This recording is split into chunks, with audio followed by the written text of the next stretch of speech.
फाटक्या जोडीत येऊन पडते रोजची नवी निराशा.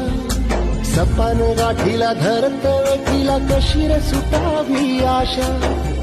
अवसेची रात नशिबाला पुनवेची गाठ पदराला.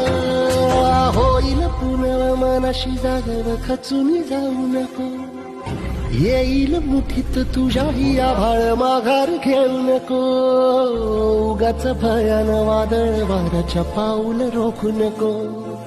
साध घाली दिस उद्याचा नव्याने सारख्या गजल कालची रे. देवा काळजी रे माझ्या देवा काळजी रे. देवा काळजी रे. शिवराज महाराज पुजारी शिवराज भीमराव महाराज पाण्यात बुडले. शेवटी कोणी कामाने आले. दोघं जण कामात आले.